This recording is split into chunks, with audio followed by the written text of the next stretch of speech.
Hello po mga mima ko, ito nga pala at damay-damay na naman sa pagod dahil sumayaw na naman muli ang aming kuya. Nag-perform pala ito sa harapan ni Yormi Isko.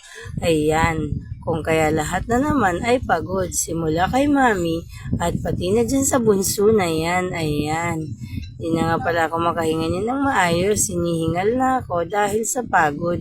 Kung kaya nilapag ko na lang ang baby ko dyan sa upuan na pang baby na yan. At hindi nga naman nagreklamo ang baby at umupo na lang ito at nilaro ang kanyang kamay. At ito na nga pati kamay ko damay na rin. Pero okay lang yun. Tingnan niyo naman at halatang halata na parang nangihina na ako sa pagod.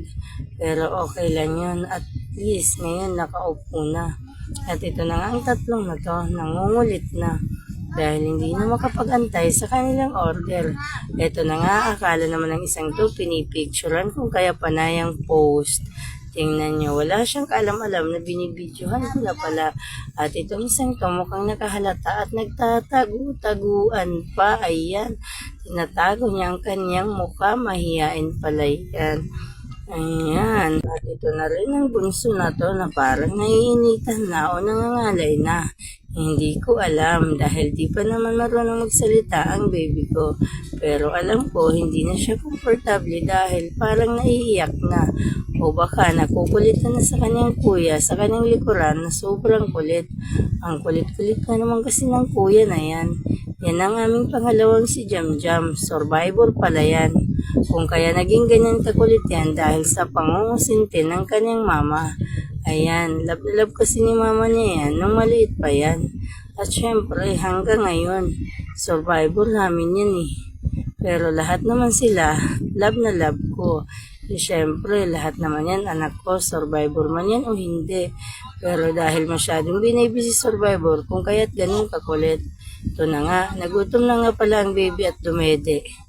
At bigla naman dumating ang order ng mga kuya na ito, kung kaya't pinakain ko na sila agad-agad. Ayan, ini-enjoy nga pala ni Survivor ang kanyang coke flute. Ayan, nag-i-enjoy din si Ramram ko sa kanyang coke flute. At ito si kuya, hinalo-halo nga naman ang kanya. Ayan, at tinitingnan nga naman ito ni Kuya Ramram. At inaya-gaya din niya ito. Ayan, kitang-kita din naman, gaya-gaya din ang maliit na yan. Ayan, dali-dali na nga palang kumain itong si Jam Jam. Nagutom na kasi yan sa kakaantay sa kanyang kuya dahil mas makulit yan kaysa dun sa sumasayaw. Ito na nga, makakain na nga lang din tayo dahil gutom na nga talaga. Ayan, pero syempre pakakain din natin ng maliliit na yan. Ayan, ayan mo nga naman nagkalat na nga sa kanyang pisngi o mukha ang mga kanin. Ayan pang isang yan.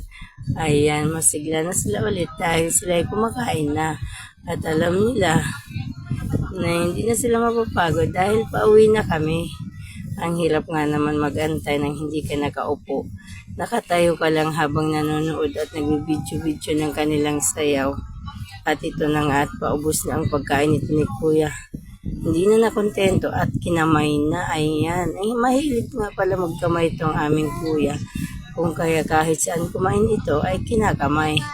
Kahit sabihan mo itong walang hugasan, eh magpupunas na lang daw siya ng wipes or tissue.